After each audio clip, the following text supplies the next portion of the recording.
ಇನ್ನು ಚಂಡಮಾರುತದ ಅಬ್ಬರಕ್ಕೆ ಬೆಂಗಳೂರು ಜನರು ತತ್ತರಿಸಿ ಹೋಗಿದ್ದಾರೆ. ನಿರಂತರ ಮಳೆಯಿಂದ ಹೈರಾಣಾಗಿದ್ದಾರೆ ಐಟಿ ಸಿಟಿ ಮಂದಿ. ಇನ್ನು 2 ದಿನಗಳ ಕಾಲ ಬೆಂಗಳೂರಿನಲ್ಲಿ ಜಡಿ ಮಳೆ ಮುಂದುವರಿಯುತ್ತೆ. ತಾಪಮಾನ ಮತ್ತಷ್ಟು ಇಳಿಕೆಯಾಗುವಂತಹ ಮುನ್ಸೂಚನೆ ಕೊಡಲಾಗಿದೆ.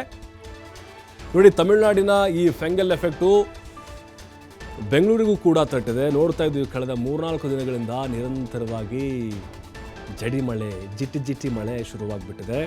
ಹಾಗೆ ತಂಪಿನ ವಾತಾವರಣ, ಶೀತ ಇದೆ, ಶೀತ ಗಾಳಿ ಇದೆ, ಮಳೆ ಇದೆ, ಸ್ಟಾಪೇ ಮಾಡ್ತಾ ಇಲ್ಲ. ಸಿಕ್ಕಾಪಟ್ಟೆ ಸಮಸ್ಯೆ ಆಗ್ತಾ ಇದೆ. ಇನ್ನು ಪೋಷಕರು ಶಾಲಾ ಕಾಲೇಜಿಗೆ ರಜೆ ಹಾಕ್ಕೊಟ್ಟಿಲ್ಲ ಬೆಂಗಳೂರಲ್ಲಿ ಅಂತ ಅವ್ರು ಕೇಳ್ತಾ ಇದ್ದಾರೆ. ಮಕ್ಕಳಿಗೆ ಭಾಳ ತೊಂದರೆ ಆಗ್ತವೆ. ವಾಹನ ಸವಾರರು ಕೂಡ ಅಷ್ಟೇ ಕಷ್ಟಪಡ್ತಾ ಇದ್ದಾರೆ.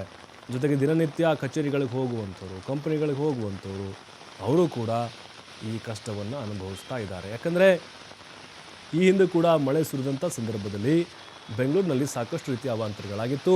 ಚಾಮರಾಜನಗರ, ಕೋಲಾರದಲ್ಲೂ ಕೂಡ ಹೆಚ್ಚು ಮಳೆ ಸುರಿಯುವಂಥ ಸಾಧ್ಯತೆಗಳಿದ್ದಾವೆ. ಚಾಮರಾಜನಗರ ಜಿಲ್ಲೆಯಲ್ಲಿ 5 ಸೆಂಟಿಮೀಟರ್, ರಾಯಚೂರು, ಕೋಲಾರ ಜಿಲ್ಲೆಯಲ್ಲಿ 4 ಸೆಂಟಿಮೀಟರ್ ಮಳೆಯಾಗಿದೆ.